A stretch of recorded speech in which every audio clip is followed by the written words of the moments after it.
Hey everyone, it's Olga here. I'm sharing a new find. This is the simplest and most delicious Raffaello cake I've ever tried. That's how much I loved it. This cake doesn't need any soaking time. Make it and you can eat it right away. I call this a whipped up cake. Everything is quick and easy. You'll find the link to the sauce and all ingredient quantities in the description below the video. First, crack 2 room temperature eggs into a bowl. Add half a cup of sugar. That's 100 grams, a pinch of salt, and 1 teaspoon of vanilla sugar, or a pinch of vanilla powder. I'd run out of those, so I added half a teaspoon of vanilla extract. Mix everything with a whisk for about 1 minute to break down the egg structure and combine everything well. No need to beat it, just mix.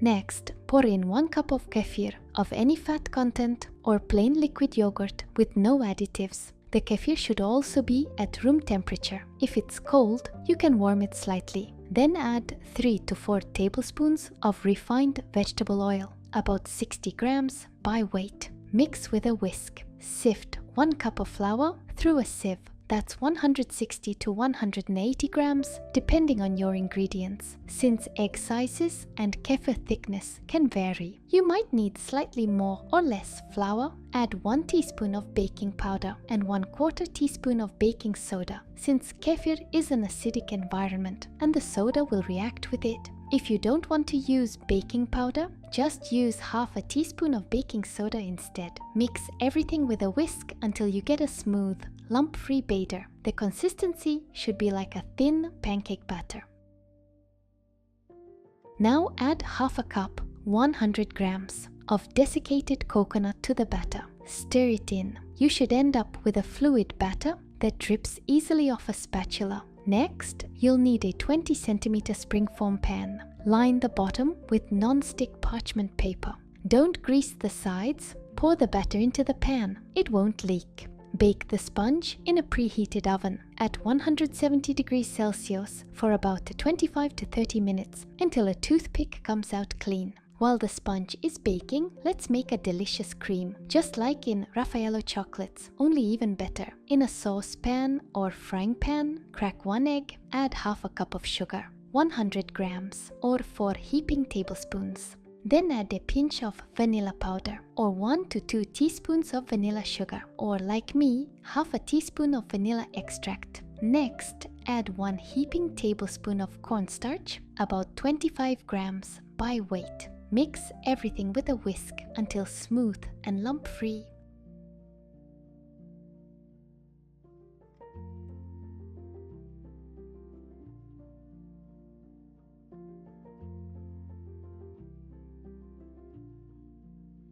Pour in 1 cup of milk, 250 milliliters. Mix again. Heat over medium heat, stirring constantly. As soon as you feel the cream starting to thicken, reduce the heat to the lowest setting and keep stirring. If you have a small saucepan like mine, make sure to stir particularly well around the edges so the cream doesn't burn. Once the cream has thickened and starts to bubble, showing the first signs of a boil, turn off the heat. Immediately add 20 grams of butter to the hot cream and stir it in. Transfer the hot cream to a shallow plate so it cools faster to room temperature. While it's cooling, come back and stir it every few minutes.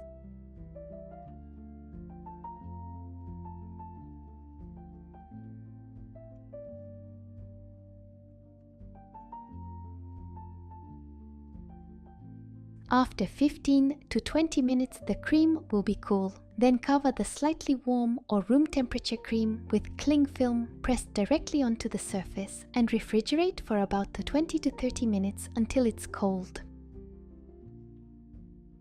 Meanwhile, this sponge is ready. Here's how it looks right out of the oven. For more delicious and easy recipes, check out my Telegram channel, link in the description. Everyone's welcome. The toothpick comes out clean in the center. Leave it in the pan for 5 to 7 minutes to cool slightly. Then run a knife around the edge to release the sponge. Remove the springform ring, transfer it to a wire rack, remove the base and parchment, and let the sponge cool completely to room temperature.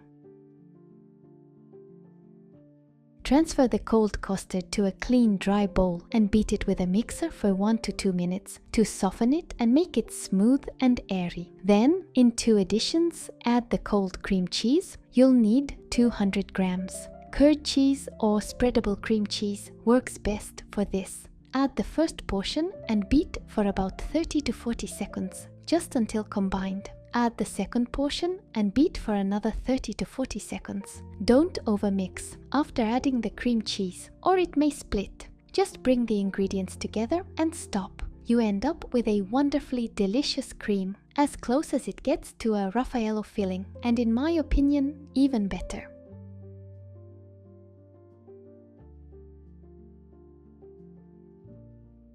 Set aside 2 tablespoons of cream for coating the sides of the cake. Divide the rest in half.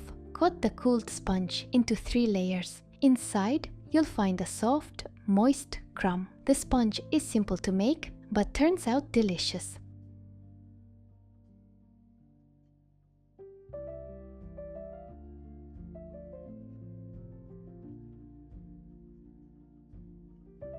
Now, assemble the cake. Spread a thin layer of cream on the plate to keep the cake from sliding. Place the first layer, spread half the cream on top and smooth it out. Place the second layer, no soaking needed. Spread the second half of the cream and smooth it out.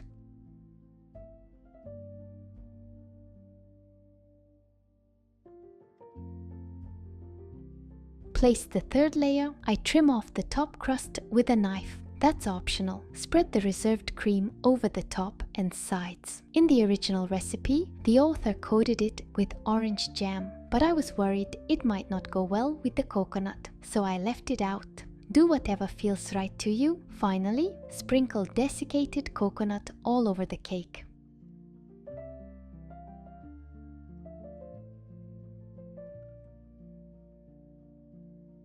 The result is a very appealing homemade cake, 20 centimeters in diameter, weighing about 1.1 kilograms. You can slice this cake right after assembling. No need to refrigerate it to soak or set. I just made it and I'm cutting into it right away. You can see the slice holds its shape perfectly and the cream doesn't run. The cake is very soft and tender. It just melts in your mouth. The sponge is moist, soft, and fluffy without needing any soaking. The cream is delicious. With its creamy note and coconut, this cake can easily be called a Raffaello. You can't mistake that flavor. I was pleasantly surprised by how delicious it turned out. Sometimes you expect nothing from a recipe and it completely wins you over. By the way, I put the cake in the fridge overnight to test it. As you can see, it's still soft after refrigerating. I tried it again and it's just as tender and delicious. In my opinion, the cake barely changed after the fridge. It didn't become noticeably more moist or tender. So if you're in a hurry, slice it right away. If you have time, pop it in the fridge and enjoy it later. Either way works. The recipe is flexible. Thank you to everyone who watched this video to the end. As always, a like and a subscription mean a lot to me. I look forward to your comments. Wishing you peaceful skies above. Until next time, my dears, bye bye.